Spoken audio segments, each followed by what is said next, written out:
Buenos días, chicos. Vamos a dar inicio a la sesión de clase del día de hoy.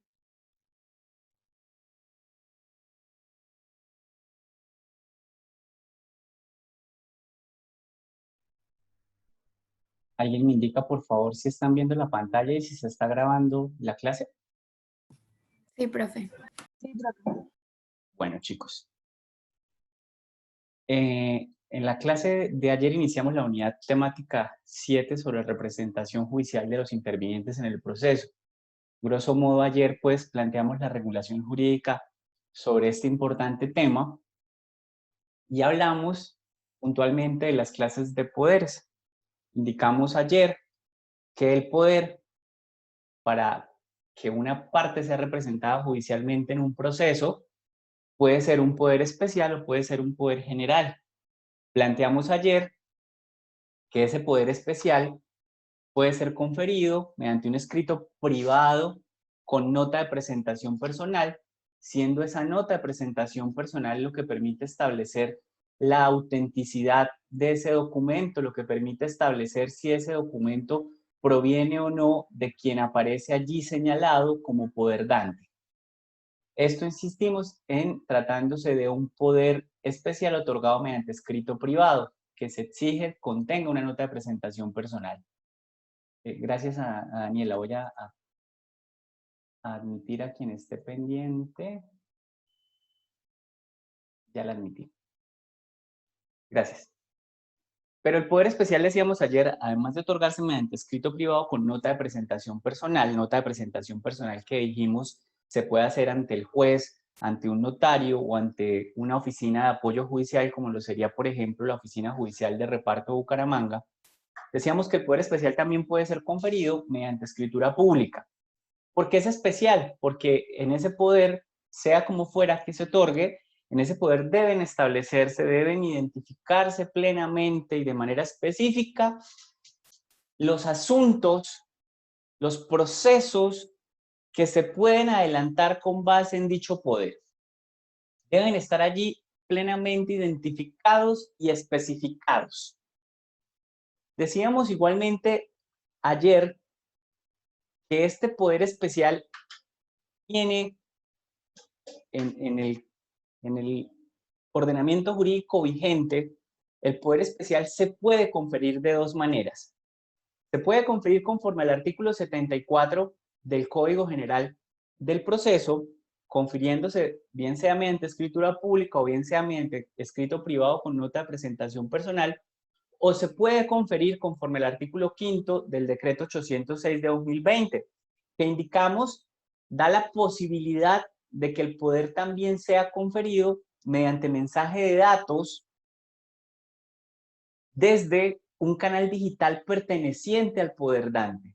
En este caso, ese poder se presume auténtico siempre y cuando se establezca, se pruebe en el proceso que ese mensaje de datos, que ese poder conferido mediante mensaje de datos proviene, fue enviado, fue remitido desde un canal digital perteneciente al poder dante, que fue remitido o enviado desde su correo electrónico, que fue remitido o enviado desde su WhatsApp, etcétera. En ese evento, pues tendríamos que allegarle al juez la prueba de ello, la prueba, el pantallazo del buzón de entrada del correo electrónico del abogado, en donde aparece que en efecto recibió el poder desde la cuenta de correo electrónico de su poder dante. El pantallazo del WhatsApp que da cuenta que en efecto el poder le fue remitido desde el WhatsApp perteneciente a su poder dante, etcétera, etcétera. En el caso de ese artículo 5, que insisto, solo regula el poder otorgado mediante mensaje de datos, ese poder, decíamos ayer, tiene que cumplir una exigencia. Esa exigencia es que en ese poder deberá indicarse el correo electrónico del apoderado, el correo electrónico del abogado, y ese correo electrónico del apoderado que se indique en ese poder debe coincidir con el que tiene inscrito el apoderado en el Registro Nacional de Abogados. Además, decíamos también que si el poder se otorga conforme a ese artículo 5 del decreto 806 de 2020 y el poder dante está inscrito en el registro mercantil, deberá acreditarse que el poder ha sido otorgado desde el correo electrónico que tenga inscrito el poder dante en el registro mercantil para efectos de notificaciones judiciales. Allí hay que hacer una aclaración. Quienes están inscritos en el registro mercantil están obligados a inscribir una dirección física y electrónica para efectos comerciales y a inscribir una dirección física y electrónica para efectos de notificaciones judiciales. Si bien es común que esas direcciones coincidan, que la dirección comercial sea la misma para efectos de notificaciones judiciales, puede suceder que una persona inscriba como correo electrónico para efectos comerciales un correo electrónico distinto al que inscriba como correo electrónico para efectos de notificaciones judiciales, o que inscriba como dirección física para efectos comerciales una dirección distinta a la que inscriba como dirección física para efectos de notificaciones judiciales. Y eso hay que tenerlo en cuenta porque si se otorga el poder por una persona inscrita en el registro mercantil, ese poder debe provenir desde el correo electrónico que se haya inscrito para efectos de notificaciones judiciales, no para efectos comerciales, aun cuando, insisto, es común que coincidan ambos correos. En cuanto al poder otorgado conforme al artículo 74, ayer les recalqué en algo, y es que si ese poder se otorga mediante escrito privado, tiene que contener nota de presentación personal y en principio para establecer su autenticidad es menester que se aporte el original de ese poder. No obstante, el juez ha de darle trámite, ha de admitir ese poder, ha de reconocerle personería al apoderado si por cualquier otro medio logra o puede establecer la autenticidad de ese documento. Medios como, por ejemplo, el que les explicaba ayer. Perfectamente, el poder se puede otorgar ante una notaría que tenga el servicio de autenticación o nota de presentación personal en donde se indica un código QR o verificación similar al del WhatsApp que permite que cualquier persona en línea con el código QR de verificación verifique si en efecto ese poder corresponde a la realidad, verifique si en efecto ese poder es o no auténtico, si proviene o no de quien aparece allí mencionado como poder dante. Pero si no se puede establecer esa autenticidad por ningún otro medio, pues es menester que se aporte el original del poder para que el señor juez reconozca personería en el caso, insisto, de que el poder sea otorgado conforme al artículo 74 del Código General del Proceso, porque reitero, en este momento hay dos modalidades, hay dos opciones para otorgar el poder. Conforme al artículo 74, caso en el cual en principio el poder ha de otorgarse, se otorga por escrito privado, ha de otorgarse por escrito privado con nota de presentación personal y aportarse en original, primera opción, o el poder especial se puede otorgar mediante mensaje de datos conforme al artículo 5 del decreto 806 de 2020, segunda opción. Además, el poder especial, y creo que esto sí no lo mencionamos ayer, el poder especial se puede otorgar también de manera verbal en el curso de una audiencia o diligencia. Ayer no lo mencionamos porque estábamos hablando del poder para el inicio de un proceso, pero ya iniciado el proceso, el poder se puede otorgar de manera verbal en el curso de audiencias o diligencias conforme al inciso segundo del artículo 74 del Código General del Proceso. En cuanto al poder general, el poder general siempre deberá otorgarse por escritura pública, solo puede otorgarse por escritura pública, no se puede otorgar de manera verbal ni por escrito privado, debe constar en un instrumento público denominado escritura pública, esto es, debe conferirse ante notario, y hay que tener en cuenta, en este caso del poder general, algo que tampoco indicamos ayer, y es que ha de aportarse al expediente no solo el poder general, sino también la constancia de vigencia de ese poder general. Me explico. Cuando se le otorga poder general a un sujeto, a un abogado, para nuestro caso, cuando se le otorga poder general a un abogado, si ese abogado pretende hacer valer ese poder general en un proceso, deberá llegar, además del poder general contenido en la escritura pública correspondiente, deberá llegar una constancia de vigencia del poder expedida por el notario ante el cual se confirió la escritura pública que contiene el poder general. Esa constancia expedida por el notario dará cuenta de la vigencia del poder y dará cuenta de si ese poder general ha tenido o no modificaciones. Y es menester que se aporte porque perfectamente después de haber sido conferido el poder general, este pudo haber sido revocado o pudo haber sido modificado y el juez no tiene por qué saber esas circunstancias. Al juez no le es dable con el simple poder general establecer o determinar si el poder general ha sido o no modificado o revocado.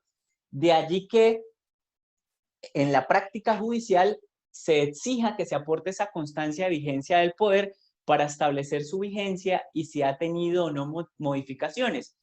Constancia que desde luego ha de ser actualizada, o sea, ustedes no pueden allegar una constancia de hace un año porque en un año pudo haber pasado muchas cosas. No hay una norma que diga con cuánto tiempo de antelación debe haberse expedido esa constancia. En mi caso, yo estimo cuando menos prudente que se haya expedido dentro de los 6 meses anteriores a la fecha en que se pretende presentar el poder en un proceso. Pero no hay una norma indique cuál es el término de expedición con el cual debió haberse emitido una constancia de poder general. Y esto de la constancia hay que tener en cuenta que ninguna norma del Código General del Proceso lo dice. De hecho, ha sido la práctica notarial y la práctica judicial la que ha conducido a esta exigencia de que se aporte la constancia de vigencia del poder. Y esto es una práctica notarial y judicial que está fundada en la seguridad que tiene que tener el juez de que el poder tiene vigencia, de que el poder está vigente y de que no ha sido modificado. Y la única manera de tener esa certeza, de tener esa seguridad, es a través de la constancia que les menciono.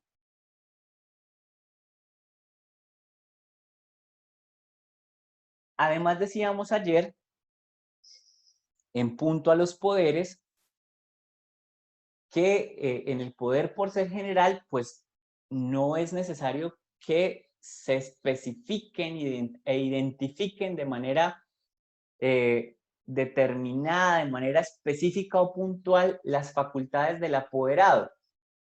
Bastaría incluso una facultad genérica según la cual el apoderado está facultado para representar judicialmente en todo tipo de procesos, por ejemplo, al poder dante, como también se podrían expresar de manera enunciativa en los tipos de procesos para los cuales se faculta al apoderado a intervenir. Perfectamente el poder general podría indicar que se faculta al apoderado para que represente al poder dante en el inicio de procesos ejecutivos, declarativos,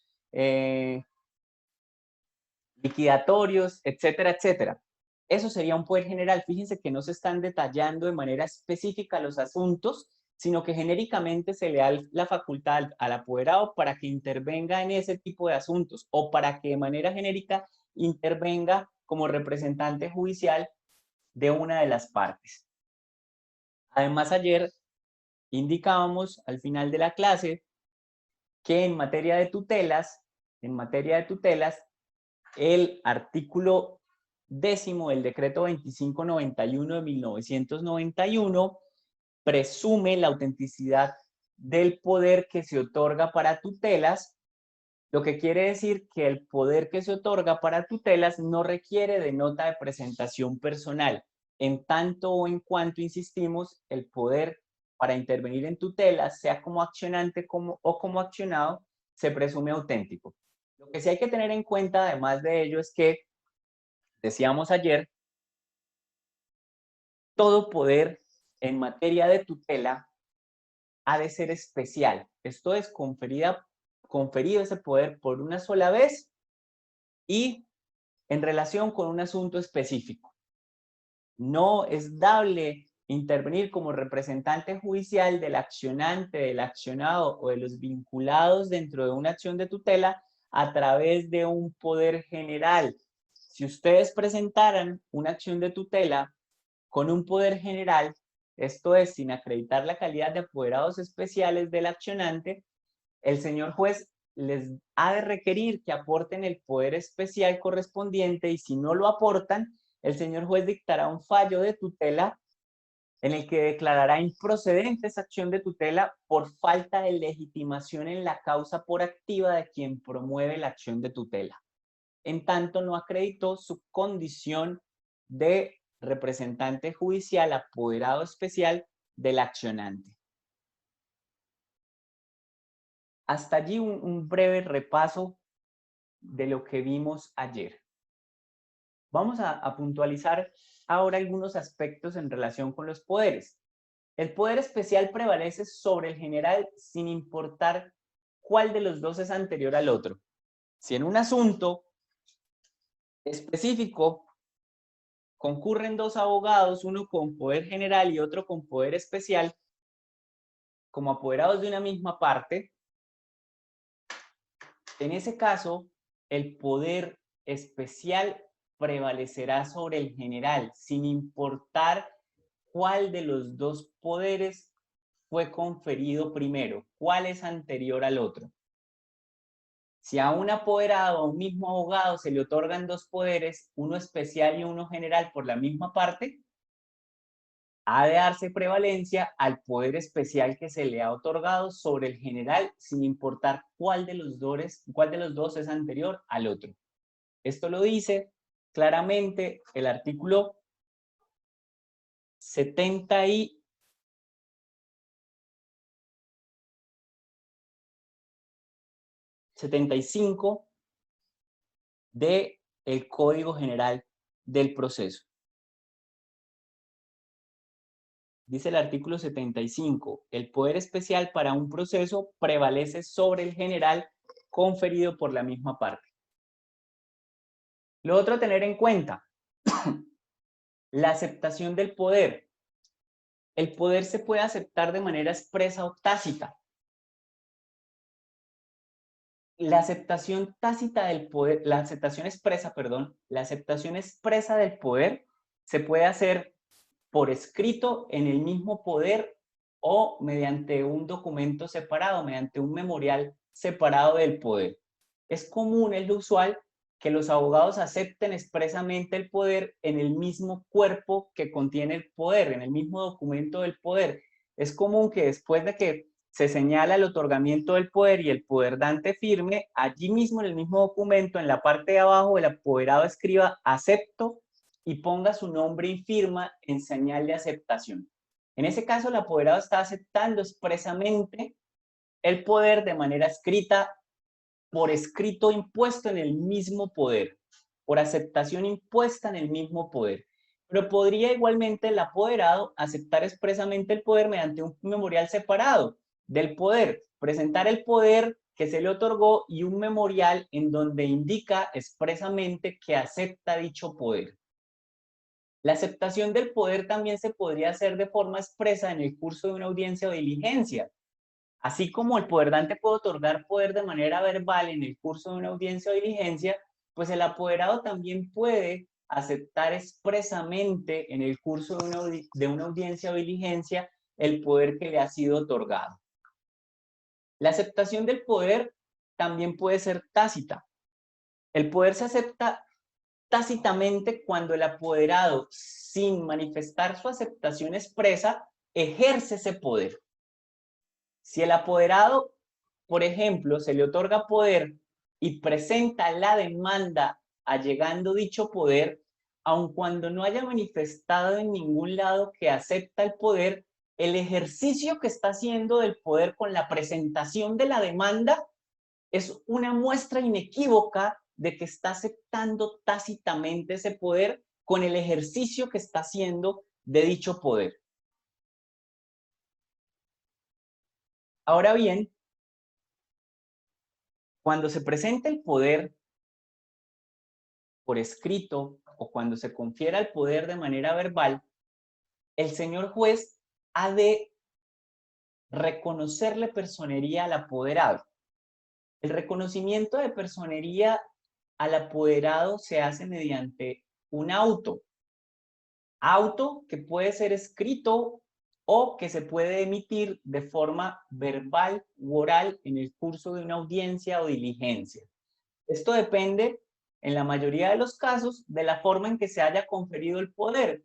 Si el poder se llegó por escrito, pues lo usual es que el señor juez, igualmente por escrito, dicte un auto en el que le reconoce personería al apoderado. Si el poder se confirió de manera verbal en el curso de una audiencia o diligencia, pues lo común, lo usual, es que el señor juez en el curso de la audiencia o diligencia igualmente dicte un auto verbal en el que le reconoce o acepta personería a dicho apoderado.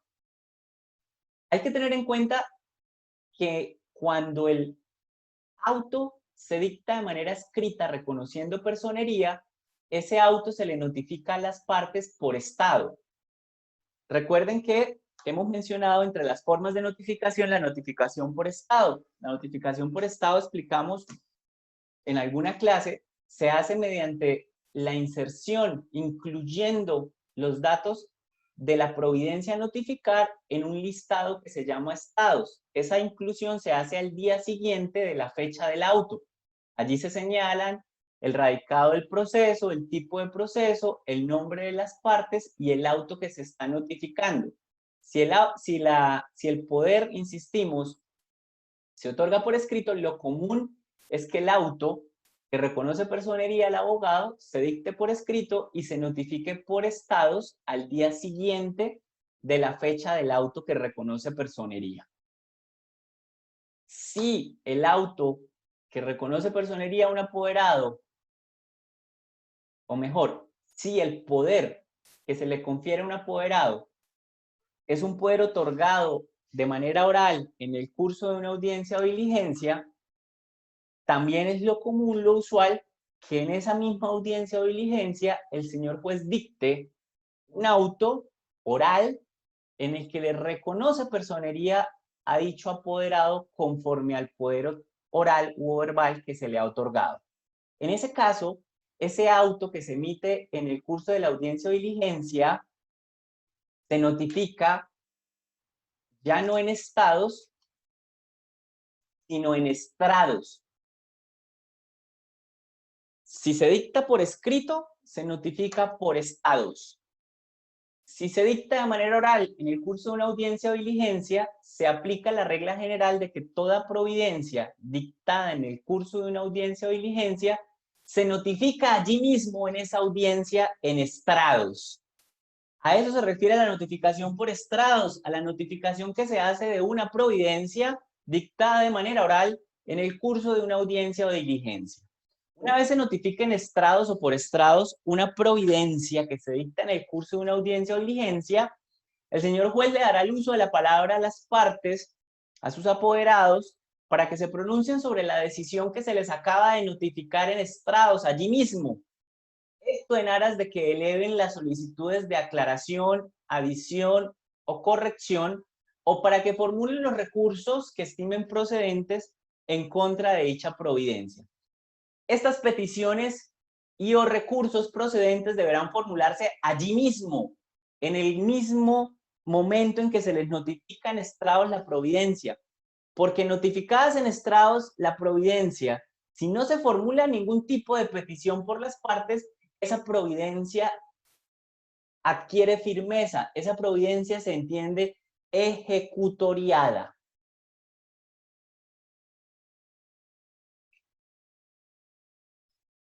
Bueno, podría suceder no obstante también lo siguiente. Es común, por ejemplo, que cuando se fije fecha para audiencias, es común que el abogado litigante tenga otras audiencias previamente programadas en la misma fecha y hora para la cual ha sido citado a una audiencia en un proceso en específico. En ese caso, o en el caso, por ejemplo, de una persona que carece de abogado y le confiere poder a un abogado por escrito antes de la audiencia que se ha señalado, en ese caso esos poderes que se allegan antes de la audiencia, que se allegan por escrito, el juez podría perfectamente reconocer personería mediante auto escrito o podría perfectamente esperar hasta el día de la audiencia o diligencia y en el transcurso de esa audiencia o diligencia reconocerle personería al abogado al que se le ha otorgado poder previamente por escrito. En ese caso, fíjense que es un poder por escrito. Piensen ustedes, insisto, en el caso de una parte que no tiene apoderado, se señala fecha y hora para una audiencia y antes de la audiencia se allega el poder por escrito a un abogado. En ese caso, perfectamente el juez puede reconocerle personería dictando un auto oral en el transcurso de la audiencia o diligencia, reconociéndole, insisto, personería a ese abogado a quien se le ha otorgado poder por escrito antes de la audiencia o diligencia. ¿Qué hay que verificar para el reconocimiento de personería? Al momento de dictar el auto en el que reconoce personería al apoderado, el juez tiene que verificar lo siguiente. En primer lugar, tiene que verificar los requisitos del poder según sea un poder especial o general. Aquí entonces aplicará todo lo que les he explicado hasta acá, que si el poder es especial, pues verificará su autenticidad, que si el poder es general, verificará si el apoderado está facultado para el inicio de ese asunto, si se allegó por escritura pública ese poder general, etcétera, etcétera. Lo segundo que tiene que hacer el señor juez es verificar la actitud para orar en causa ajena. Recuerden que el derecho de postulación consagrado en el artículo 73 del Código General del Proceso se le reconoce solamente a los apoderados, a los profesionales, mejor, a los profesionales del derecho que están habilitados para ejercer la profesión. Entonces, el señor juez tendrá que verificar que en efecto se trate de un abogado inscrito y que se encuentre habilitado para el ejercicio de la profesión. En este caso tendrá que verificar sus antecedentes disciplinarios, por ejemplo. Bien puede tratarse de un abogado inscrito, pero que se encuentre suspendido o inhabilitado para el ejercicio de la profesión por una sanción disciplinaria. En ese caso, pues el juez tendrá que negar el reconocimiento de personería bajo el fundamento de que no se encuentra habilitado para el ejercicio de la profesión, que no tiene derecho de postulación, bien sea de manera temporal porque se le suspendió para el ejercicio de la profesión, o bien sea de manera permanente porque se le excluyó para ejercer la profesión al interior de un proceso disciplinario en donde se le impuso dicha condena, o al interior de un proceso penal en donde se le impuso dicha condena. Además, hay que tener en cuenta, al verificar la actitud para orar en causa ajena, no solo si se trata de un abogado legalmente inscrito y habilitado para el ejercicio de la profesión, sino también hacer la verificación de la actitud para orar en causa ajena en aquellas hipótesis en donde la ley faculta a quien no es abogado aún para representar a otras personas. Caso de los estudiantes de consultorio jurídico. Si el poder que me allegan es un poder otorgado a un estudiante de consultorio jurídico, pues yo tengo que verificar la actitud de ese estudiante para orar en causa ajena. ¿Cómo lo verifico? Pues tengo que constatar que ese estudiante en efecto se encuentra inscrito ante el consultorio jurídico de la universidad correspondiente y eso se acredita con una certificación que expide el consultorio jurídico respectivo. Desde luego que además de esa constancia expedida por el consultorio jurídico, pues se tendrá que allegar el poder otorgado por la parte al estudiante de consultorio jurídico respectivo.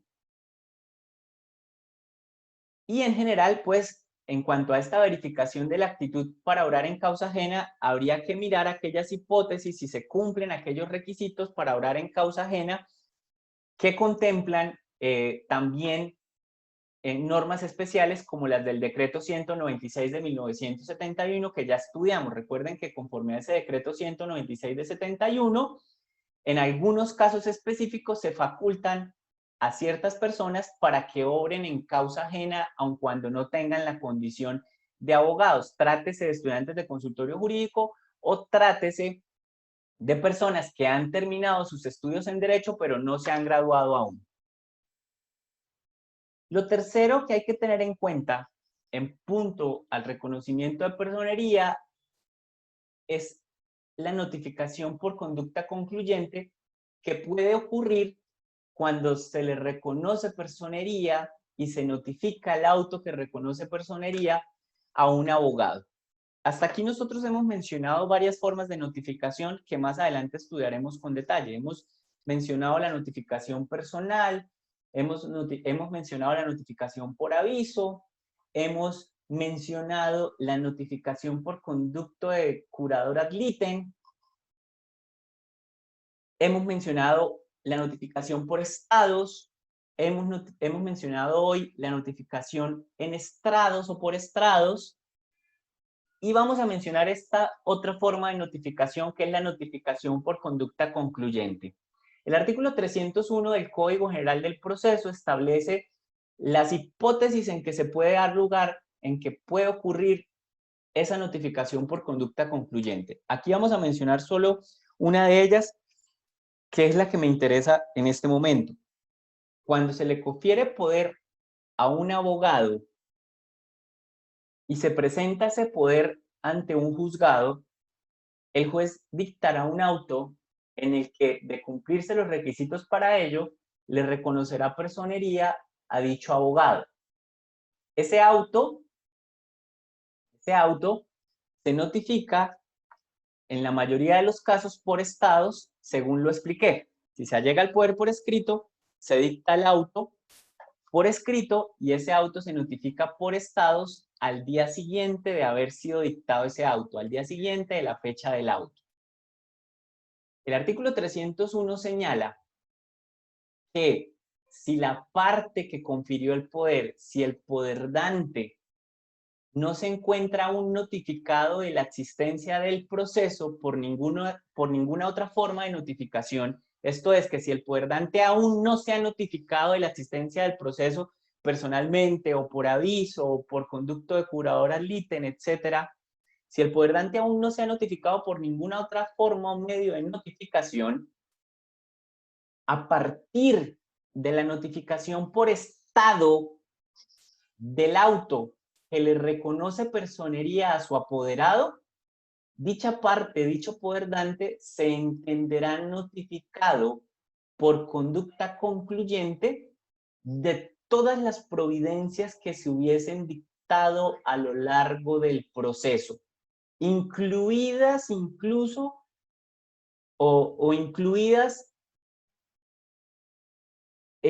también las primeras providencias que se pueden dictar dentro de un proceso, como lo son el auto que admite la demanda o el auto que libra mandamiento de pago.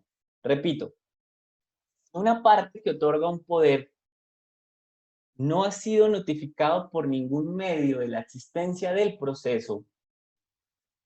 Una vez se notifique por estado el auto que le reconoce personería a su apoderado, a partir de la notificación por estado de ese auto que le reconoce personería a su apoderado, el poderdante, la parte, se entenderá notificada por conducta concluyente de todas las providencias que se hubiesen dictado a lo largo del proceso, lo que incluye también el auto que admite la demanda y el auto que libra mandamiento de pago. Desde luego que si, por ejemplo, yo soy el demandado y yo acudo al juzgado y me notifico personalmente del auto que admite la demanda, y con posterioridad a ello voy y busco a un abogado y le otorgo poder al abogado, y el abogado allega al poder, en ese caso no podríamos hablar de una notificación por conducta concluyente conforme al artículo 301. ¿Por qué? Pues porque el demandado ya está notificado de manera personal, y una vez notificado de manera personal, pues de allí en adelante todas las actuaciones se le entienden notificadas de manera general por estados, y si se dictan en el curso de una audiencia o diligencia, pues se entiende que se le notifican en estrados. Insisto, esta notificación por conducta concluyente solo se da, solo se surte si la parte no se encuentra aún notificada de la existencia del proceso.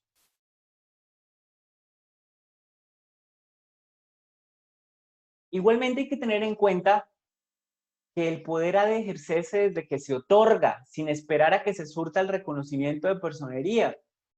Algunos abogados piensan que solo pueden ejercer el poder desde el momento en que el juez dicta el auto y notifica el auto que les reconoce personería, y esto es un error. Tan pronto el demandante les otorga el poder, tan pronto el demandado les otorga el poder, ustedes han de adelantar las gestiones pertinentes para el adecuado y oportuno ejercicio de dicho mandato. ¿Alguien tiene alguna pregunta hasta allí? Profe, es que no entendí muy bien la notificación por conducta concluyente. Vale. La notificación por conducta concluyente es otra forma de notificación de las partes. Es una forma de notificación que se suma a otras formas de notificación que ya hemos mencionado, como la notificación personal, como la notificación por aviso, como la notificación por conducto de curador ad litem, como la notificación por estrados, como la notificación por estados. La notificación por conducta concluyente solo se da cuando una parte no se encuentra aún notificada de la existencia del proceso. Si la parte ya se encuentra notificada de la existencia del proceso por cualquier otra forma de notificación, pues no se podría hablar de notificación por conducta concluyente. El artículo 301, entre las hipótesis de notificación por conducta concluyente, contempla la siguiente. Cuando una parte que no se encuentra notificada de la existencia del proceso, bien sea porque no se le ha notificado personalmente o por aviso o por conducto de curador ad litem, etcétera, cuando una parte no se ha notificado aún de la existencia del proceso, otorga poder a un abogado, el juez dictará un auto en el que le reconoce personería a dicho abogado y a partir de la notificación por estado del auto que le reconoce personería a dicho abogado, dice el artículo 301 que a partir de la notificación, insisto, del auto que le reconoce personería al abogado, la parte, el poder dante, se entenderá notificado por conducta concluyente de todas las providencias que se han dictado hasta ese momento, incluida la primera providencia, incluido el auto que admite la demanda o incluido el auto que libra mandamiento de pago. Estamos hablando de una notificación que se surte por conducta concluyente, por el hecho de habérsele otorgado poder a un abogado, en aquellos casos en donde el poder dante, en aquellos casos en donde el mandante aún no ha acudido al proceso a notificarse por otra forma de notificación, como lo sería, por ejemplo, la notificación personal. Si ya se notificó personalmente, pues no se puede hablar de notificación por conducta concluyente. Si yo soy el demandado, insisto, y ya me notifiqué personalmente del auto que libra mandamiento de pago, y con posterioridad a esa notificación le otorgo poder a un abogado, pues la notificación del auto que le reconoce personería a ese apoderado no tiene ningún efecto de notificación por conducta concluyente. Y no lo puede tener, pues porque como demandado que soy, yo ya me encuentro previamente notificado a través de la notificación personal que se me hizo de ese auto que libra mandamiento de pago o de ese auto que admitió la demanda.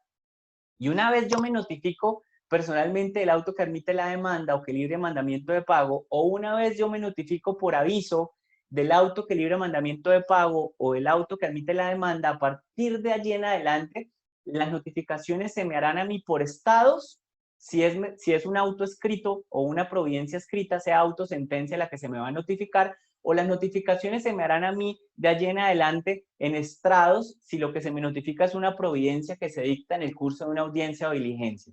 Insisto, para hablar de notificación por conducta concluyente es menester que la parte no hubiese comparecido antes a notificarse en el proceso por alguna otra forma o medio de notificación que regule la ley.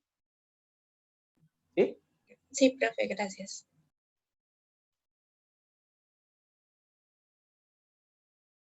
Vamos a leer entonces, señora Silvia. Profe, es que no entendí muy bien, o sea que el abogado no estaba presente, o sea, como que la persona, el poderdante no tenía como un abogado y cuando se le notifica por conducta concluyente ahí como que No es le que no dan tenga, uno. no es que no tenga abogado, ojo. Estamos hablando de un caso de una parte, estamos hablando del caso de una parte que no se ha notificado aún del proceso. Por ejemplo, el demandado. Al demandado nunca se han adelantado respecto a él diligencias para notificarlo. ¿Sí? Nunca se le ha enviado el citatorio para notificación personal para que él acuda al juzgado a notificarse personalmente.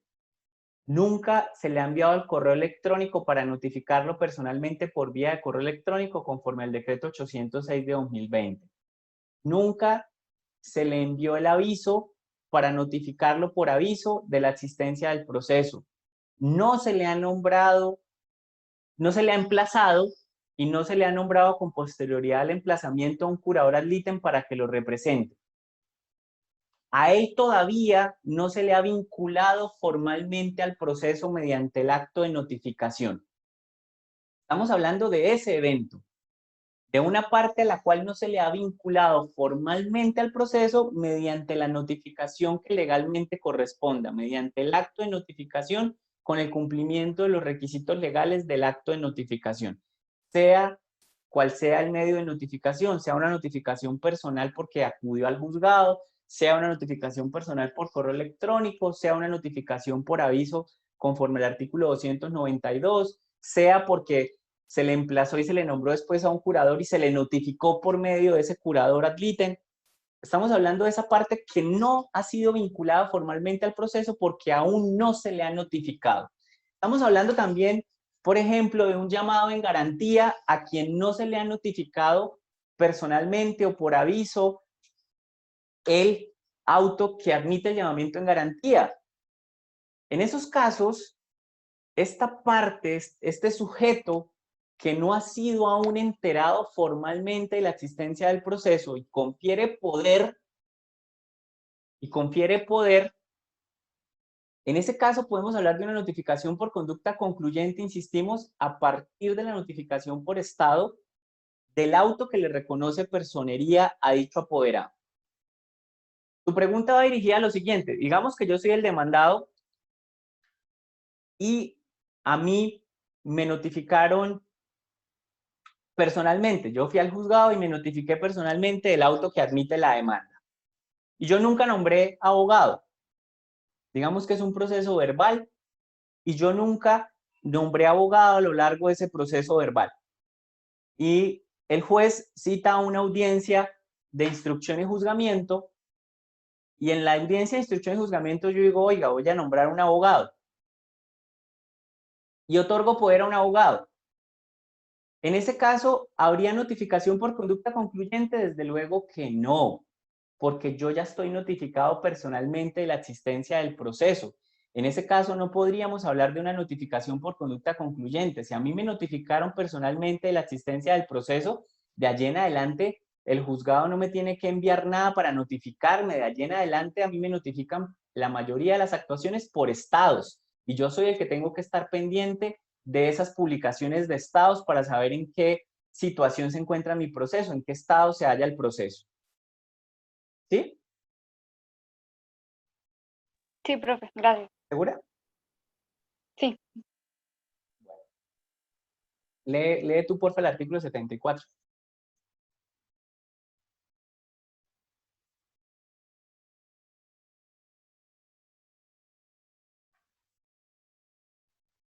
¿Aló? Ya, profe, lo estaba buscando. Dale. Artículo 74. ¿Poderes? Sí, señor. Los poderes generales para toda clase de procesos solo podrán conferirse por escritura pública. El poder especial para uno o varios procesos podrá conferirse por documento privado. En los poderes especiales, los asuntos deberán estar determinados y claramente identificados. El poder especial puede conferirse verbalmente en audiencia o diligencia o por memorial dirigido al juez de conocimiento. El poder especial para efectos judiciales deberá ser presentado personalmente por el poderdante ante juez, oficina judicial de apoyo o notario.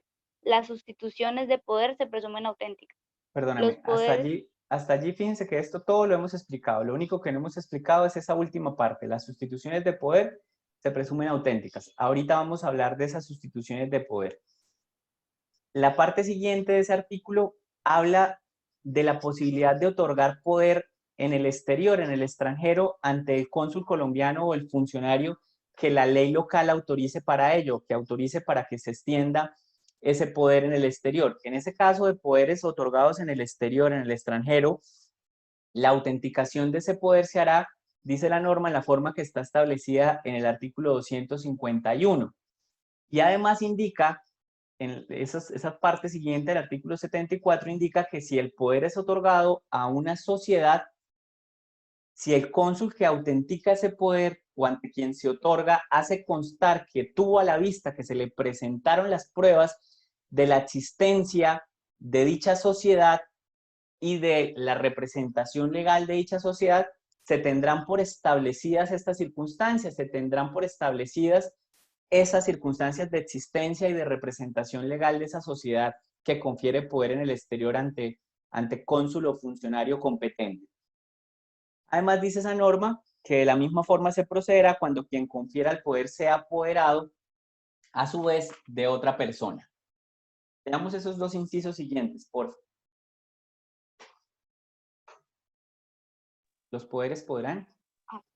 Los poderes podrán extenderse en el exterior ante cónsul colombiano o el funcionario que la ley local autorice para ello.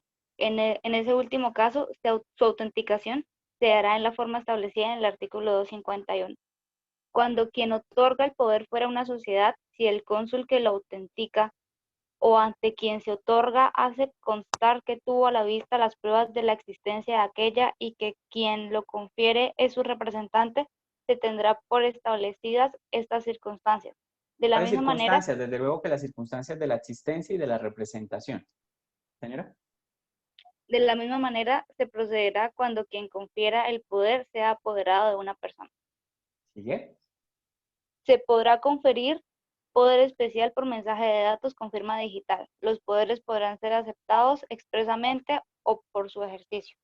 Fíjense, en el penúltimo inciso, cuando dice que se podrá conferir poder especial por mensaje de datos con firma digital, no está consagrando lo mismo que el artículo 5 del decreto 806, porque el artículo 5 del decreto 806 permite que se otorgue poderes mediante mensajes de datos sin necesidad de ninguna firma, lo dice claramente.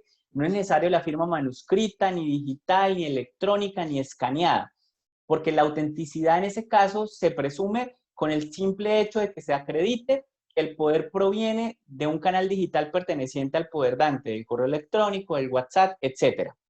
Fíjense que el penúltimo inciso del artículo 74 está hablando de un evento distinto, que es el del poder que se otorga, del poder especial que se otorga por mensaje de datos con firma digital.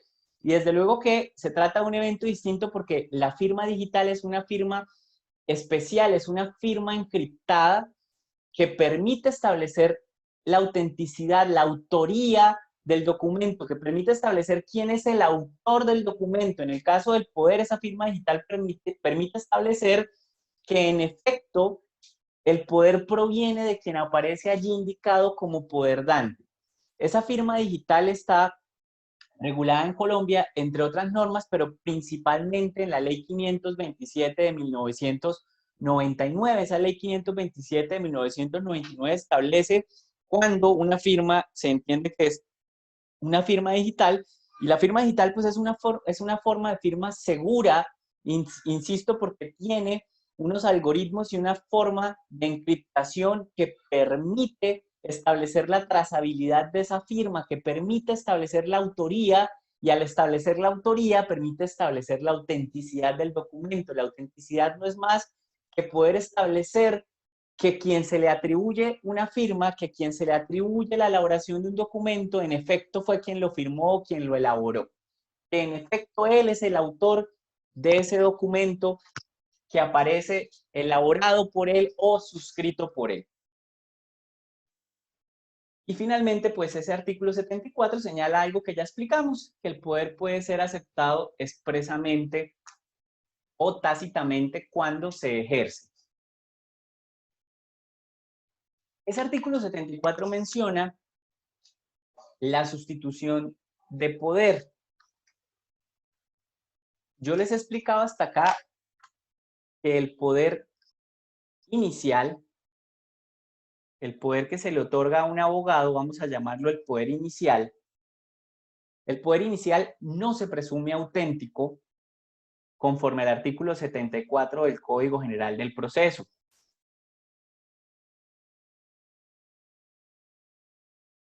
Hasta aquí les he explicado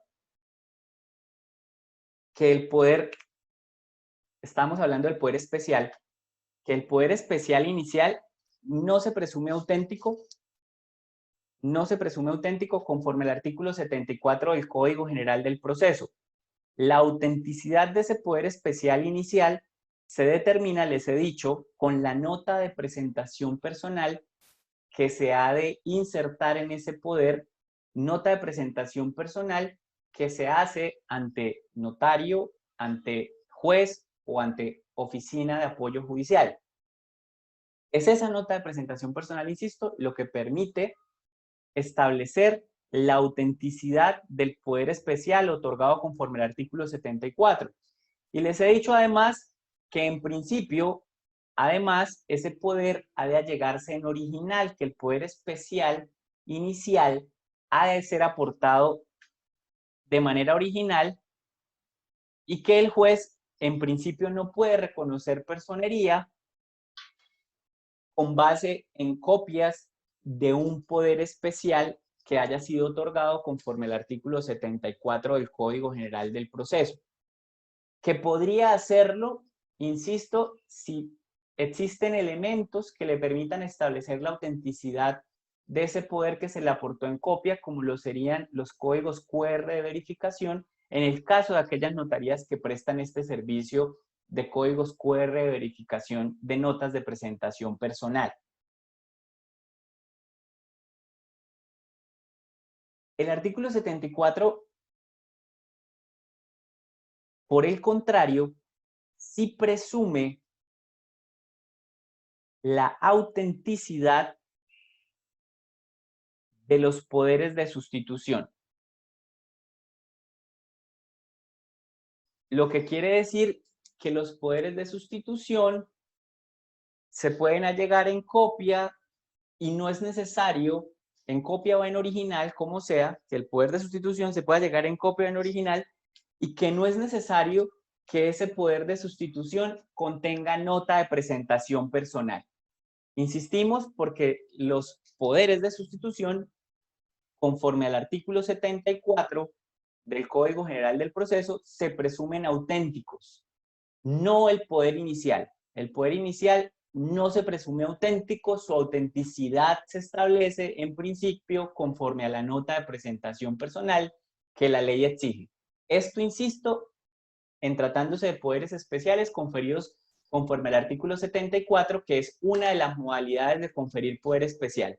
La otra modalidad de conferir poder especial, reiteramos, es la del artículo 5 del decreto 806, en donde lo que permite establecer la autenticidad del poder es el hecho de que el poder haya sido otorgado desde un canal digital perteneciente al poder dante.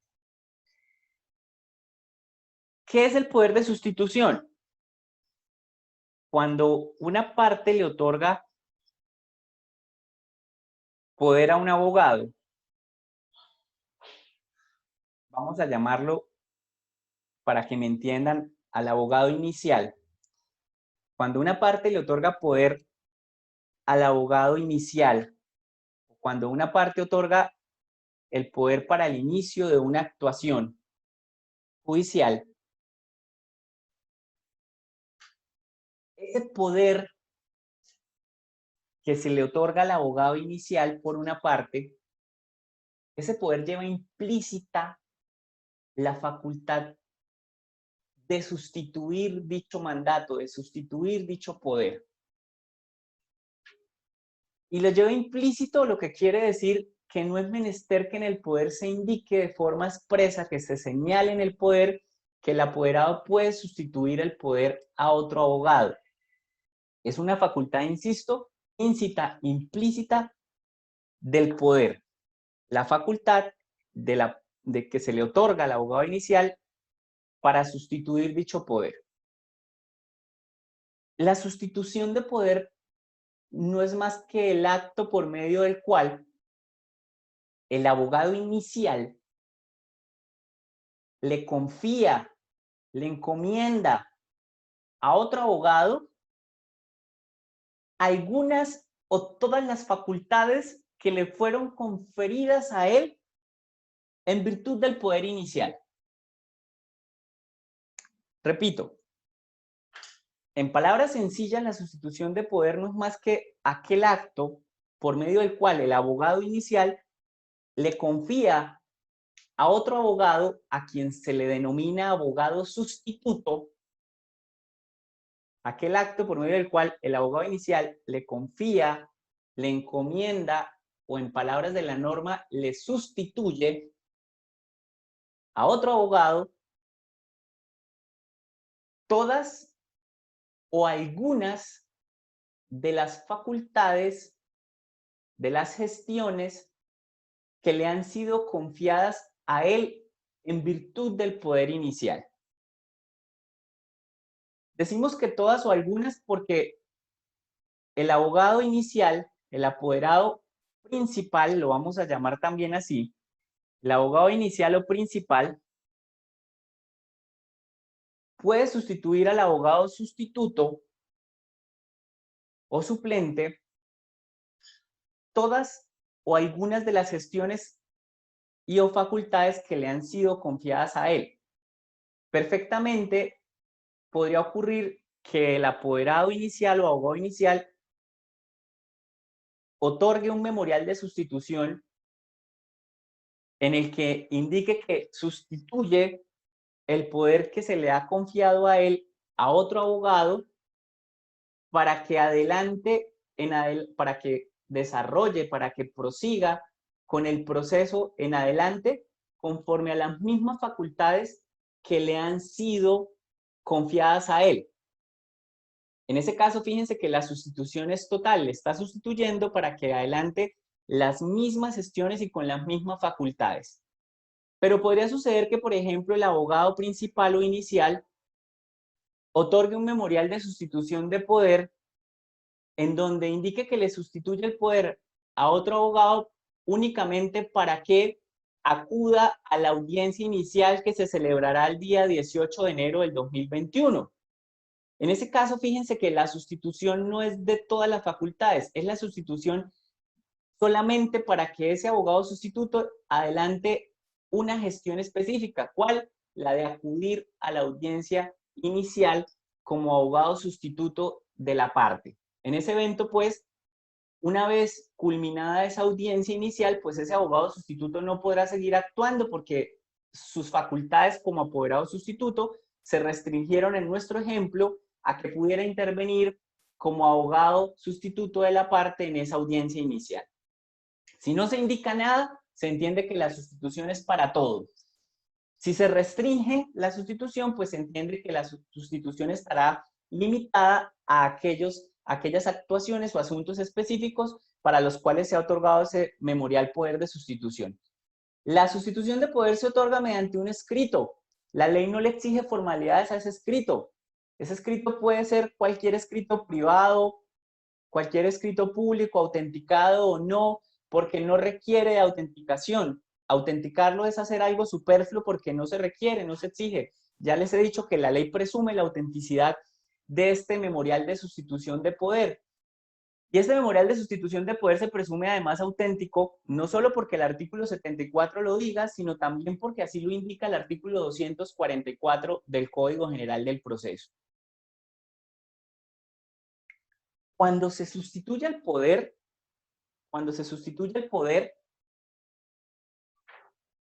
hay lugar a hablar de dos relaciones de mandato.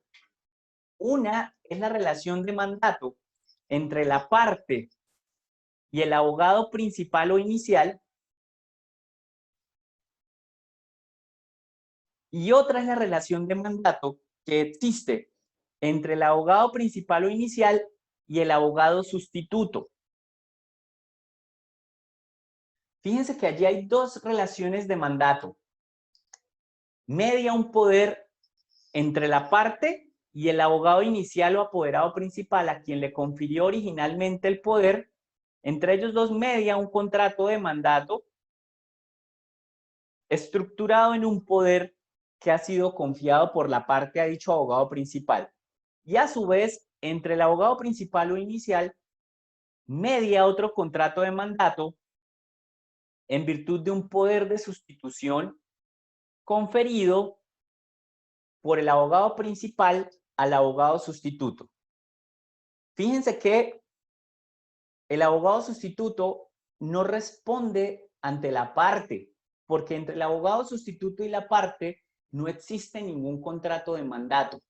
El abogado sustituto responde es ante el abogado principal. Su mandante es el abogado principal.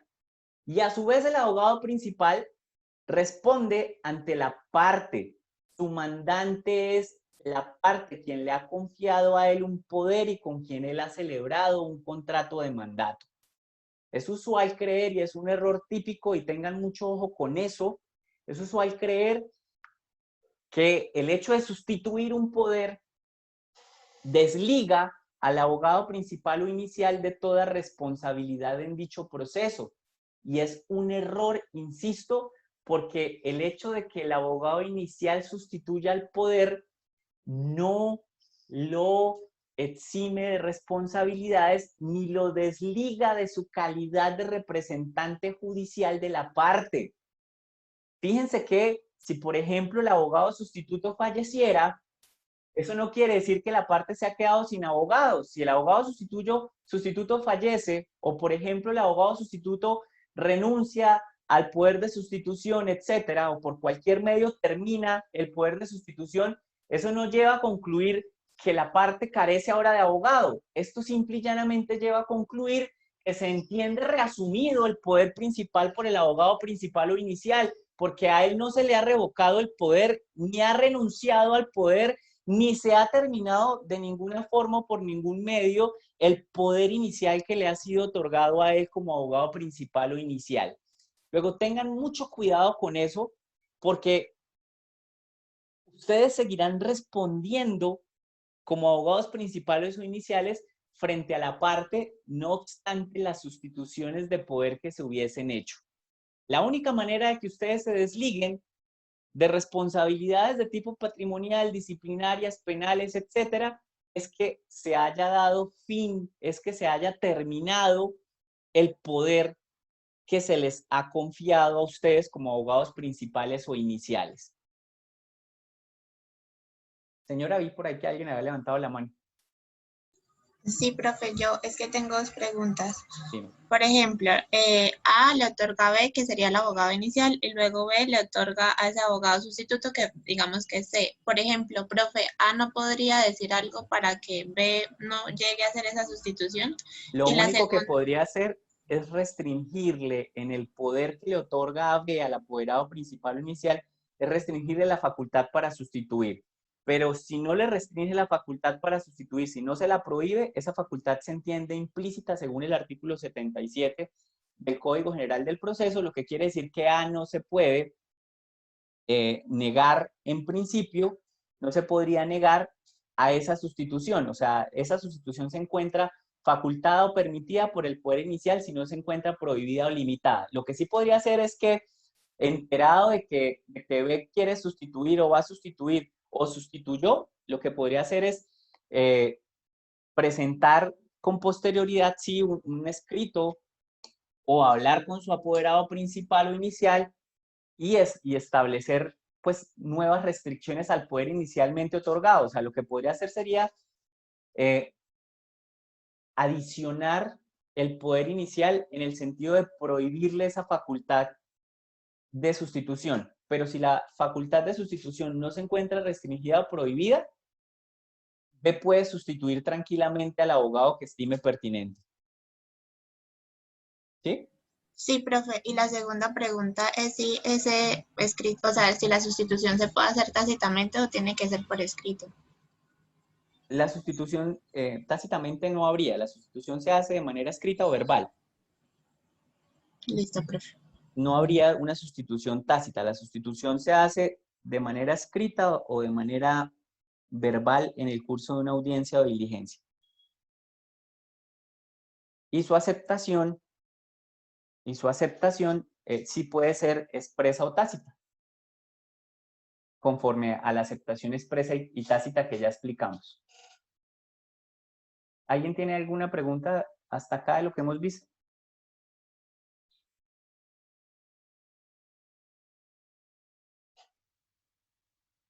Entonces, claro, en punto a esto último que preguntó su compañera, lo que tienen que tener claro es que el abogado por el hecho de que se le haya conferido poder a un abogado, este abogado está facultado en principio para sustituir el poder a otro abogado.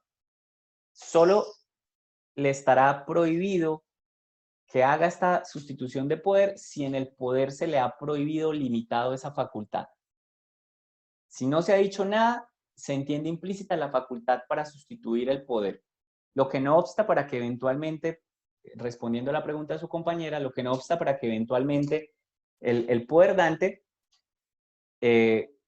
restrinja esas facultades, pero esa restricción, pues desde luego, deberá hacerse mediante adición al poder originalmente conferido y deberá comunicarse al señor juez esta intención.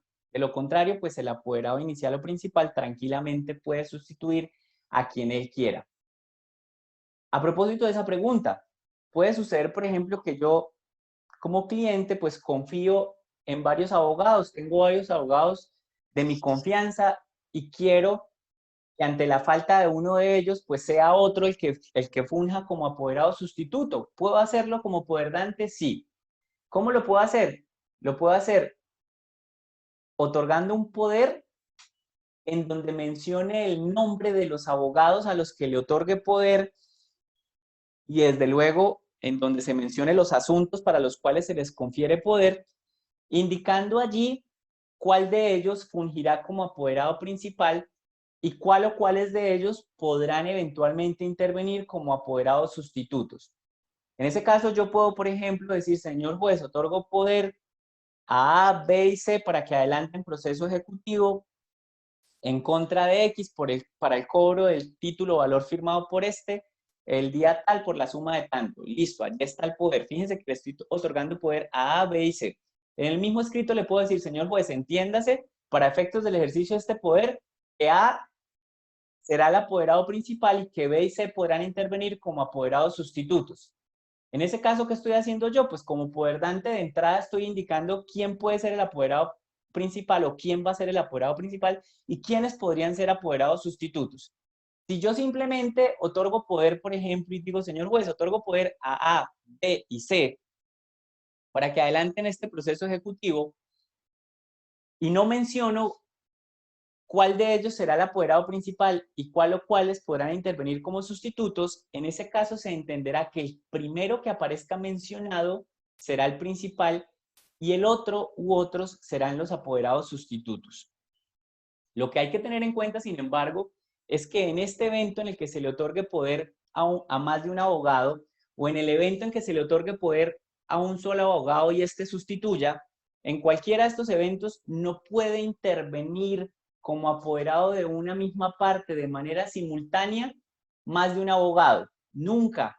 O sea, si yo, por ejemplo, otorgué poder a 3 abogados, uno como principal y otros como sustitutos, los 3 no podrían acudir a una audiencia en mi representación. Solo podrá ir uno de ellos, no pueden actuar simultáneamente.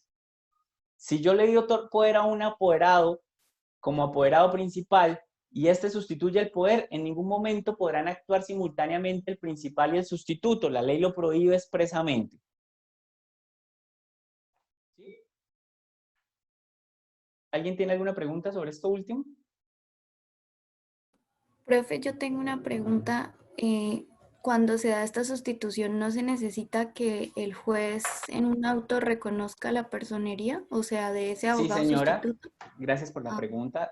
Fue muy pertinente, desde luego. Cuando se otorga poder de sustitución, el señor juez debe dictar un auto, escrito o verbal, según lo que ya explicamos, en donde le reconozca personería al apoderado sustituto. ¿Sí? listo, profe, gracias. Vamos a hablar de las facultades y limitaciones del apoderado. El artículo 77 del Código General del Proceso señala cuáles son las facultades del apoderado. En el inciso primero trae una relación de las facultades que se entienden implícitas en el poder, lo que quiere decir que no es menester que se relacionen porque se entienden íncitas en el poder. Se mencionen o no, estas facultades se entiende que están incorporadas en el poder. Veamos el inciso primero del artículo 77, por favor.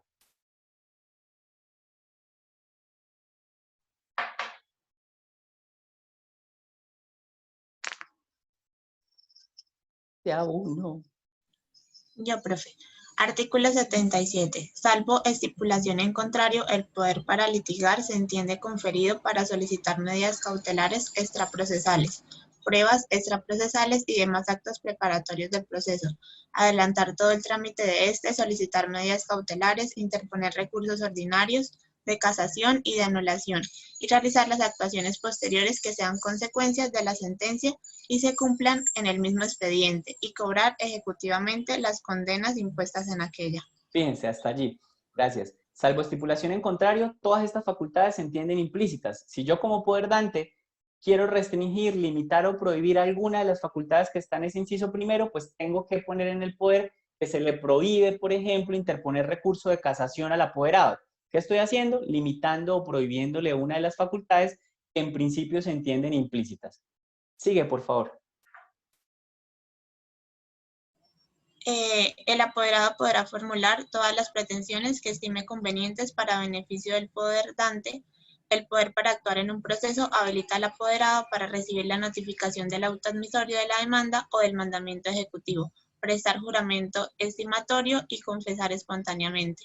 Cualquier restricción sobre tales facultades se tendrán por no escritas. El poder también habilita al apoderado para reconvenir y representar al poder dante en todo lo relacionado con la reconvención y la intervención de otras partes o de terceros. Hasta allí, perdón. Fíjense, el apoderado podrá formular todas las pretensiones que estime conveniente para beneficio del poder dante. No es necesario que en el poder se indique qué pretensiones puede formular el poder dante.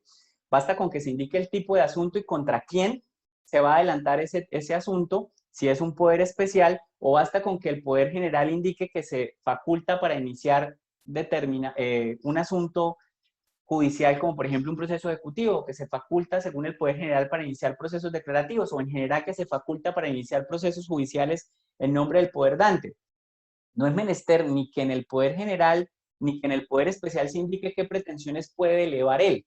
A él se le faculta para iniciar un asunto genéricamente establecido o específicamente establecido según sea el Poder General o Especial, pero queda bajo su prudente juicio y conforme a su ejercicio profesional, formular las pretensiones que él estime convenientes y pertinentes en beneficio del poder dante. El poder no ha de describir o detallar qué pretensiones puede o se le faculta elevar al apoderado en nombre de su poder dante.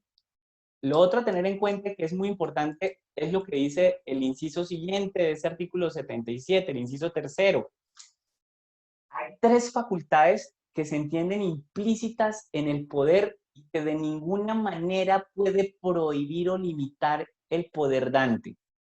El poder dante no puede limitar ni prohibir estas tres facultades que se entienden implícitas en el poder. La de que el apoderado se notifique en su nombre del auto que admite la demanda o del auto que libra mandamiento ejecutivo. Primera. La de prestar juramento estimatorio, segunda, y la de confesar espontáneamente, tercera.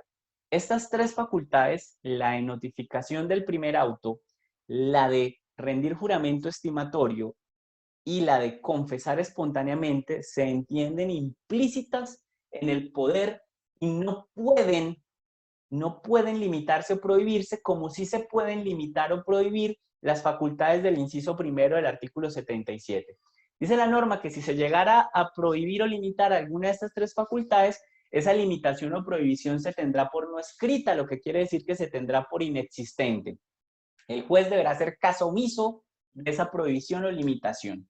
Además, dice ese artículo 77 que el poder también habilita al apoderado del demandado para que presente demanda de reconvención y para que adelante todas las actuaciones relacionadas con dicha demanda de reconvención.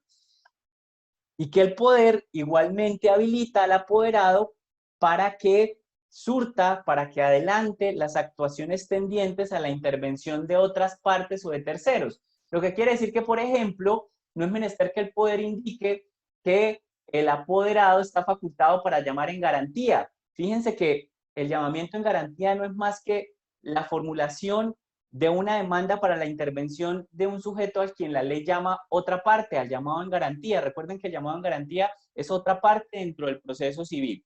Luego, no es menester que el poder indique que se faculta al apoderado para llamar en garantía. Esa facultad se entiende implícita en el poder según este artículo 77. Sigue, por favor. El apoderado no podrá realizar actos reservados por la ley a la parte misma, tampoco recibir, allanarse ni disponer del derecho en litigio, salvo que el poderdante lo haya autorizado de manera expresa. Cuando se confiera poder a una persona jurídica para que designe o reemplace apoderados judiciales, aquella indicará las facultades que tendrá el apoderado sin exceder las otorgadas por el poderdante a la persona jurídica.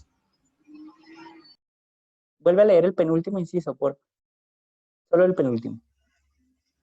Cuando se confiera poder a una persona jurídica para que designe o reemplace apoderados judiciales, aquella indicará las facultades que tendrá el apoderado sin exceder las otorgadas por el poderdante a la persona jurídica.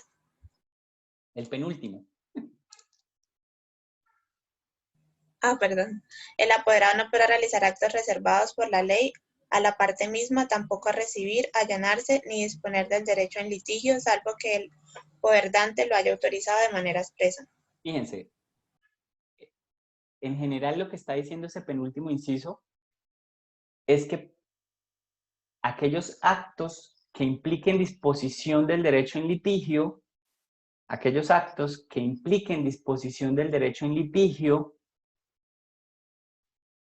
solo podrán ser adelantados por el apoderado si se encuentra expresamente facultado para ello. Cualquier acto que implique disposición del derecho en litigio ha de estar expresamente permitido en el poder. Lo que quiere decir que el abogado no puede transar si no se le ha dado facultad expresa para transar. No puede desistir de las pretensiones de la demanda si no se le ha otorgado facultad expresa para desistir de las pretensiones de la demanda. No puede recibir sumas de dinero si no se le ha otorgado facultad expresa para recibir sumas de dinero. No puede, en el caso de procesos ejecutivos, por ejemplo, el abogado del demandante no podría solicitar la terminación del proceso por pago si no tiene facultad expresa para recibir en el poder. Esto lo dice el artículo 466 del Código General del Proceso. Esa norma que aplica en procesos ejecutivos, 466, señala que el apoderado del demandante puede solicitar mediante un memorial la terminación del proceso ejecutivo por el pago de la obligación y de las costas. En ese evento, la norma, el artículo 466, señala que a ese memorial solo se le puede dar trámite si el apoderado del demandante tiene expresa facultad para recibir, contenida esa facultad, desde luego, en el poder que se le ha otorgado. Entonces, si a mí me presentan un memorial de terminación del proceso por pago en proceso ejecutivo, proveniente del apoderado del demandante, yo tengo que mirar el poder, y si en el poder no indica que tiene la facultad de recibir, no puedo darle trámite a esa solicitud de terminación porque carece de poder para ello.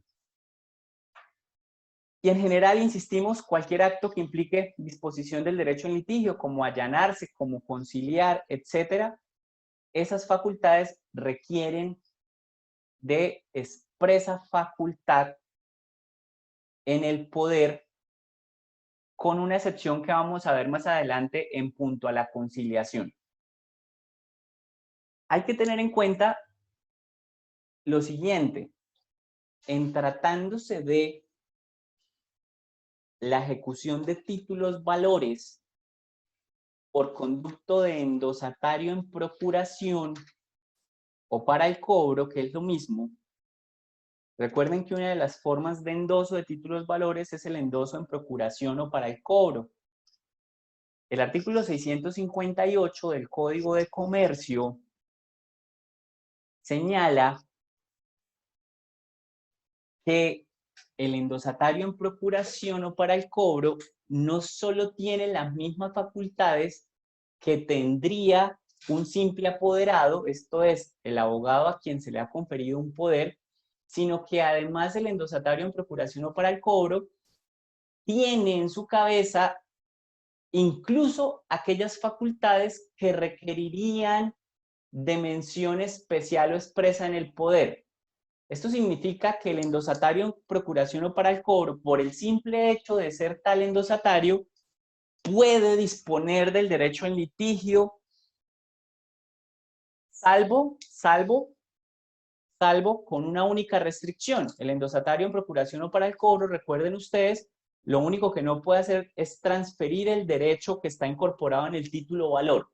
Con esa limitante, con la limitante de que no puede transferir el derecho incorporado en el título o valor, el endosatario en procuración o para el cobro puede ejercer incluso, por el simple hecho de ser endosatario, puede ejercer incluso aquellas facultades que si se tratase de un poder requerirían de mención especial. Esto significa entonces que el endosatario en procuración puede transar sin que requiera de alguna facultad especial para ello, porque esa facultad especial o expresa, mejor, se entiende incorporada en el endoso en procuración, puede desistir, puede adelantar, en general, insistimos, todas las actuaciones que en tratándose de un poder requerirían de mención especial en el poder. Sigamos, por favor. El último inciso ahora sí. Listo, profe, qué pena es que no lo escuché ahorita. Tranquilo. Bien, cuando se confiera poder a una persona jurídica para que designe o reemplace apoderados judiciales, aquella indicará las facultades que tendrá el apoderado sin exceder las otorgadas por el poder dante a la persona jurídica. Fíjense que esa última norma habla de algo que vamos a mencionar ahora, y es que el poder se le puede otorgar a un abogado, persona natural, entiéndase, o se le puede otorgar a una sociedad que tenga por objeto social la prestación de servicios jurídicos. El apoderado puede ser un abogado, persona natural, o una persona jurídica cuyo objeto social sea la prestación de servicios jurídicos, entre otros en materia de representación judicial. Por eso la norma dice que cuando se confiera poder a una persona jurídica para que designe o reemplace apoderados judiciales, aquella indicará las facultades que tendrá el apoderado sin exceder las otorgadas por el poder dante a la persona jurídica. Hay que entender esta norma en dos sentidos. No solo está hablando de la persona jurídica cuyo objeto social es la prestación de servicios jurídicos, sino que está hablando también de aquellos eventos en donde se le otorga poder a una sociedad para que pueda otorgar poderes, evento en el cual pues se aplicaría esta norma también en tanto esa sociedad puede, conforme a ese poder que se le ha otorgado para que designe apoderados, podría otorgar perfectamente, conforme a esa facultad, insistimos, podría otorgar poder, podría designar o reemplazar apoderados judiciales, indicando las facultades que tendrá ese apoderado que está designando sin que en ningún caso las facultades que se le otorguen a ese apoderado excedan las facultades que se le otorgaron inicialmente a esa persona jurídica. Vamos a hablar de la designación y de la sustitución de apoderados. No, perdón, vamos a terminar esto de facultades y limitaciones y seguimos con esa norma de designación. Estamos hablando sobre facultades y limitaciones. Artículo 77, lo acabamos de estudiar. El artículo 193 señala los eventos en que el apoderado puede confesar. Leamos ese artículo 193, por favor.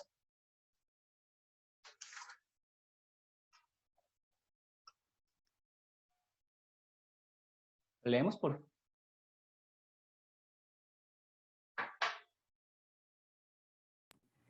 Confesión por apoderado judicial. La confesión por apoderado judicial valdrá cuando para hacerla haya recibido autorización de su poder dante, la cual se entiende otorgada para la demanda y las excepciones, las correspondientes contestaciones, la audiencia inicial y la audiencia del proceso verbal sumario. Cualquier estipulación en contrario se tendrá por no escrita. Fíjense que esa norma está hablando, cuando habla de que la confesión por apoderado judicial valdrá cuando para hacerla haya recibido autorización de su poder dante. A continuación, miren lo que dice. La norma dice que esa autorización para confesar se entiende otorgada para la demanda, para las excepciones, para las correspondientes contestaciones y la audiencia inicial y la audiencia del proceso verbal sumario.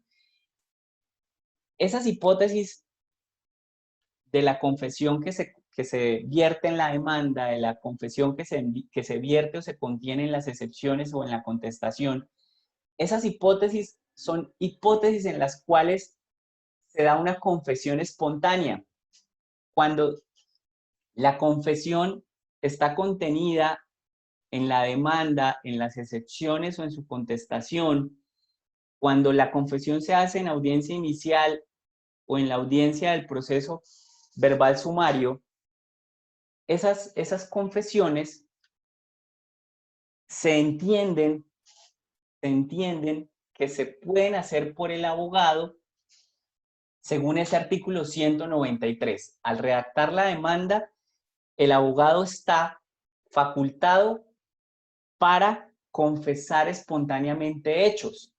Al contestar la demanda, el abogado está facultado para confesar espontáneamente hechos que sean objeto de debate dentro del proceso. Al formular las excepciones, el abogado del demandado está facultado para confesar espontáneamente hechos que interesen en el debate procesal. Además, dice la norma que esas confesiones se pueden vertir también en la audiencia inicial y en la audiencia del proceso verbal sumario. Básicamente, la diferencia entre una confesión provocada y una espontánea es que la espontánea proviene de la parte misma y no ha sido provocada por su contraparte. En el caso de la confesión que proviene del abogado, el abogado se encuentra facultado para confesar en nombre de su poderdante. Y es lo que hace cuando, insisto, confiesa hechos en la demanda. ¿Qué es eso? Es una confesión espontánea. Está confesando en nombre de su poderdante hechos que interesan el debate procesal. Fíjense que no es una confesión provocada porque no ha sido provocada por la contraparte. La confesión provocada es aquella que se busca a través del interrogatorio de parte. Recuerden que uno de los medios de prueba es el interrogatorio de parte. Yo como demandante puedo pedir el interrogatorio de parte del demandado. Yo como demandado puedo pedir el interrogatorio de parte del demandante. Lo que se busca con ese interrogatorio de parte a la contraparte es provocar que confiese hechos. Que confiese hechos que desde luego interesan al debate, que sean de interés en el objeto del proceso o en el tema que es materia del proceso, y que además sean perjudiciales a la parte que confiesa. Para que se entienda que hay confesión, pues los hechos que se confiesan, los hechos sobre los cuales se declaran por la parte, deben ser perjudiciales para la tesis que sostiene esa parte en el proceso.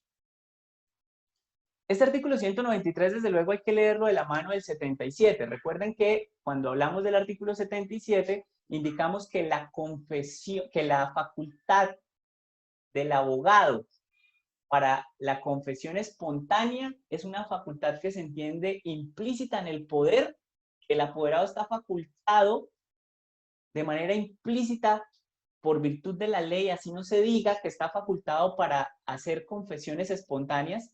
En virtud de la ley, el apoderado está facultado para hacer confesiones espontáneas. Y recuerden también que según ese artículo 77, no puede el poderdante prohibir la facultad de confesión espontánea. Si llegase a prohibirla, esa prohibición se tendrá por no escrita.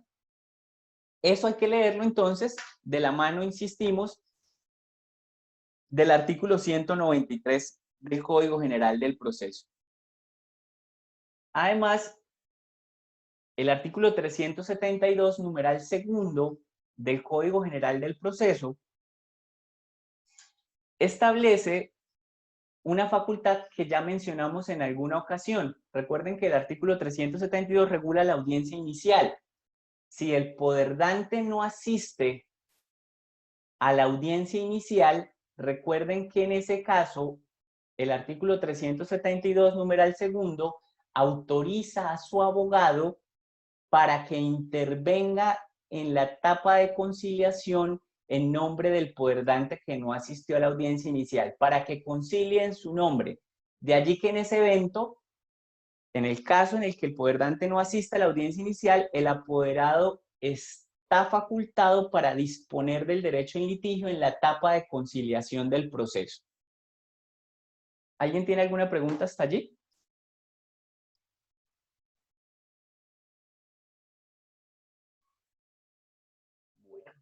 El artículo 75 habla sobre la designación y la sustitución de apoderados. Vamos a leerlo, por favor. Artículo 75 del Código General del Proceso. ¿Alguien lo lee, por favor?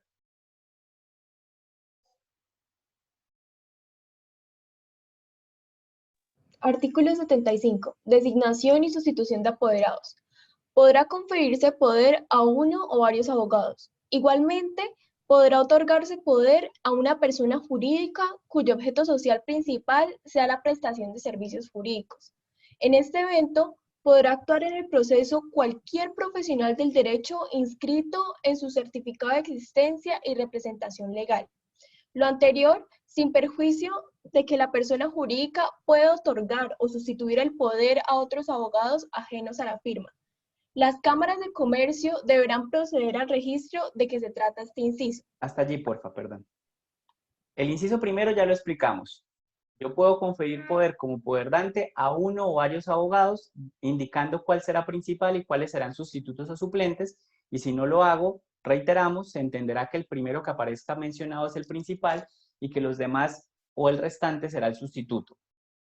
El inciso segundo habla de algo que acabo de mencionar. Se le puede otorgar poder no solo a un abogado, a una persona natural que sea abogada, sino que también se le puede otorgar poder a una persona jurídica cuyo objeto social principal sea la prestación de servicios jurídicos. En este evento, dice la norma, podrá actuar en el proceso cualquiera de los abogados que aparezcan inscritos en el certificado de existencia y representación legal de esa persona jurídica a la cual se le ha otorgado poder.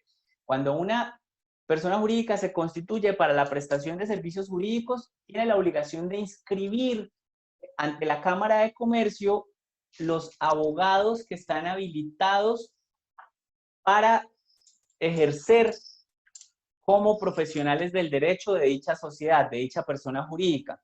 En el evento, insisto entonces, en el que se le otorgue poder a una persona jurídica, cualquiera de los abogados de dicha persona jurídica que se encuentren inscritos en el certificado de existencia y representación legal podrán ejercer el poder respectivo. ¿Qué tengo que hacer entonces yo como juez? Pues verificar que el abogado que está actuando en efecto se encuentre inscrito como abogado en el certificado de existencia y representación legal de esa persona jurídica que funge como apoderada.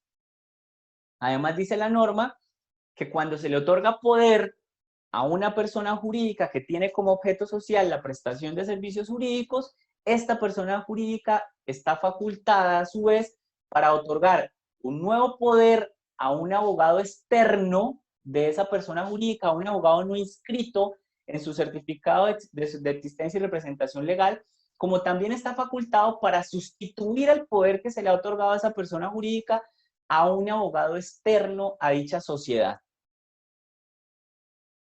¿Alguien tiene alguna pregunta sobre esto, del conferimiento de poder a una persona jurídica?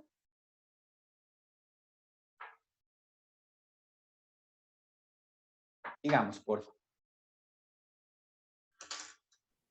En ningún caso podrá actuar simultáneamente más de un apoderado judicial de una misma persona. Eso ya lo explicamos, ¿sí? Sí. El poder especial para un proceso prevalece sobre el general conferido por la misma parte. ¿Sí? También ya lo explicamos, ¿sigue? Se trata de procesos acumulados y una parte tiene en ellos distintos apoderados, continuará con dicho carácter el que se ejercía el poder en el proceso más antiguo, mientras el poderdante no disponga otra cosa. Podrá sustituir. Esta parte, perdón, esta parte lo que indica es lo siguiente. Si se da una acumulación de procesos, pensemos en que hay tres procesos, el proceso 1, el proceso 2 y el proceso 3, en donde A es parte en los tres procesos. A es parte en el proceso 1, en el proceso 2 y en el proceso 3. Si se acumularan estos tres procesos y A, quien es parte en cada uno de estos tres procesos, tiene un apoderado distinto en cada uno de ellos, piensen ustedes que en el proceso 1 su apoderado es B, en el proceso 2 su apoderado es C y en el proceso 3 su apoderado es D. En ese evento, ante la acumulación de procesos, dice la norma se entenderá que continuará fungiendo como apoderado. Ya dentro de ese trámite de procesos acumulados, se entenderá que el apoderado de A, de quien es parte en estos procesos acumulados, será aquel abogado que ejerza, que sea su apoderado en el proceso más antiguo. Ojo con eso, cuando hay acumulación de procesos y una misma parte tiene varios apoderados en los procesos acumulados, se entenderá en adelante, una vez ocurra la acumulación de procesos, se entenderá que su apoderado lo será en adelante aquel que funja como apoderado suyo en el proceso más antiguo, salvo que el poderdante disponga otra cosa. Puede suceder que en nuestro ejemplo A indique que no quiere que su poderdante en el trámite de procesos acumulados sea el del proceso más antiguo, sino quien es apoderado en alguno de los otros procesos, o incluso podría suceder que el poderdante estime pertinente nombrar a un nuevo apoderado distinto de quienes fueron apoderados suyos en los procesos acumulados. ¿Sí? ¿Claro eso? ¿O alguien tiene alguna pregunta sobre ese punto? Sigamos. Podrá sustituirse el poder siempre que no esté prohibido expresamente. Ya lo explicamos, sigamos. El poder conferido por escritura pública puede sustituirse para un negocio determinado por medio de memorial. Ojo, no está hablando del poder general únicamente. Fíjense que está hablando del poder conferido por escritura pública, y recuerden que por escritura pública se puede conferir tanto un poder especial como un poder general. La norma no lo está limitando al poder general y está indicando que ese poder, sea especial o general, que ha sido conferido por escritura pública, puede sustituirse para un negocio determinado por medio de un memorial. Lo que quiere decir que el poder general, por ejemplo, que ha sido otorgado por escritura pública, pues se sustituye mediante un escrito, mediante un memorial que no requiere, ya lo hemos dicho, de nota de presentación personal o de autenticación, porque los poderes de sustitución se presumen auténticos. Si se trata de un poder general, además tengan en cuenta, conforme a este inciso penúltimo del artículo 75, que las facultades que le han sido conferidos al apoderado general se pueden sustituir para un negocio determinado. Ejemplo, que yo sea el apoderado general y me han otorgado facultades amplias para intervenir en todo tipo de procesos judiciales.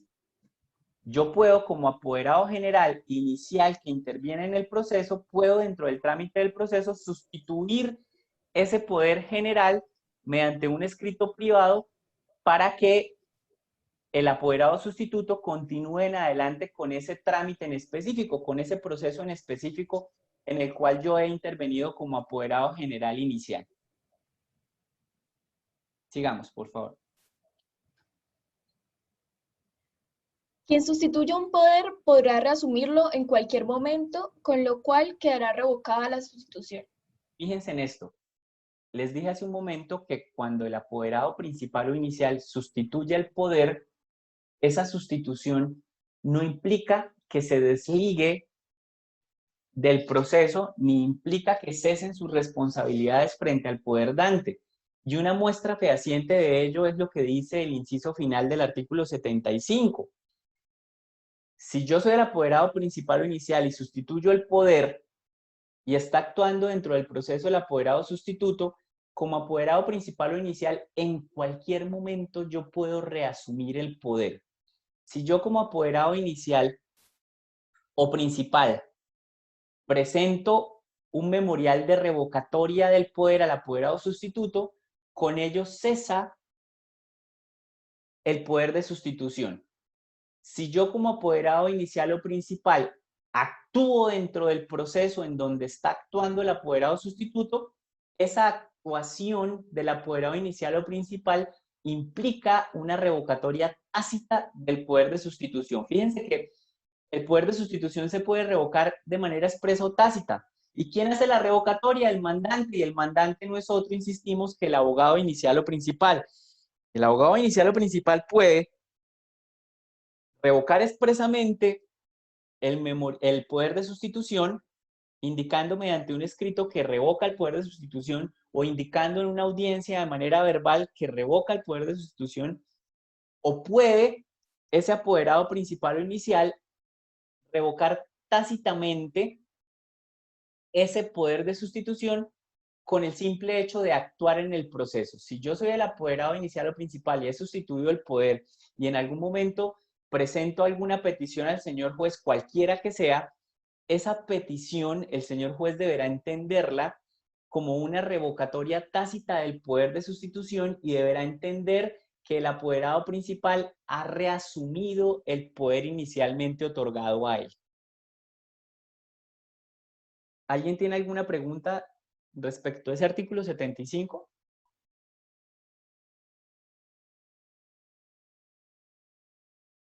Señor Andrés, cuéntame.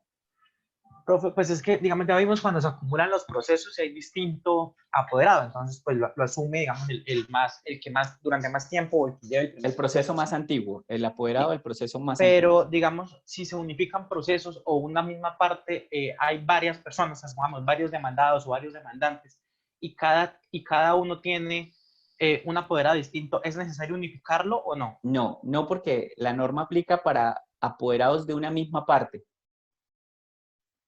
Si son varios demandados, recuerde que cada uno de los demandados puede nombrar su propio apoderado. Aplicaría en el caso de apoderados de un mismo sujeto, si lo quieres ver así. Si son varios demandados, parte demandada son A, B y C, y hay acumulación de procesos, habría que entender que la norma hace referencia, en ese caso, más que a la parte demandada, al sujeto demandado. Porque perfectamente podría suceder que pese a que los procesos acumulados tienen varios demandados, piense usted que los procesos acumulados tienen como demandados A, B y C, sería perfectamente viable que cada uno de ellos tenga su propio apoderado. Entonces, en ese caso, seguirá actuando como apoderado respecto de cada uno de esos sujetos, quien funja como apoderado en el proceso más antiguo respecto de cada uno de esos sujetos. ¿Sí? No sé si me voy a entender. Y si es el demandante, ¿igual? Lo mismo. Listo. Lo listo, mismo porque perfecto. la norma habla de parte. ¿Sí? Ah, que si la parte tiene el mismo apoderado en los tres procesos, pues no hay ningún problema. Se entiende que ese apoderado será el que continuará con su representación judicial. La norma lo que busca es evitar lo que ella misma prohíbe. La norma prohíbe que en un proceso, en una misma actuación, actúen simultáneamente dos o más apoderados de una misma parte. Si la norma no trajese esta prohibición en punto a la acumulación de procesos, estaría abriendo la puerta a que se permitiera que actuaran en ese trámite de acumulación de procesos, en ese trámite en donde ya se acumularon los procesos, que actuaran dos o más apoderados de una misma parte, que actuara quien es apoderado de A en el proceso 1, que actuara quien es apoderado de A en el proceso 2, que actuara quien es apoderado de A en el proceso 3. La norma lo que quiere es evitar esa circunstancia, que en un trámite, que en una actuación judicial actúen dos o más abogados como apoderados de una misma parte. Y por ello, pues trae esta previsión, que en ese evento de acumulación de procesos, de tener una misma parte, distintos apoderados en cada uno de los procesos acumulados, se entienda que en adelante su representación judicial la llevará quien funja como su apoderado en el proceso más antiguo de aquellos procesos acumulados. ¿Sí? ¿Aló?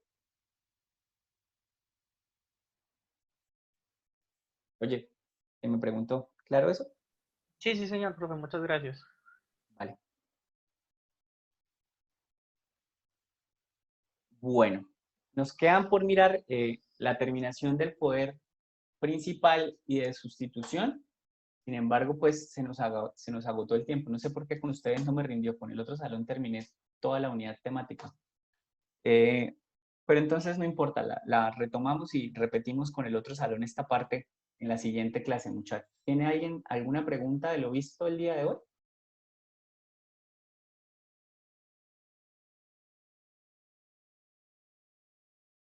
¿No? Bueno. Entonces nos vemos el viernes, muchachos, que descansen. Chao. Gracias, profesor. Chao, profe, gracias. Chao, profe, gracias.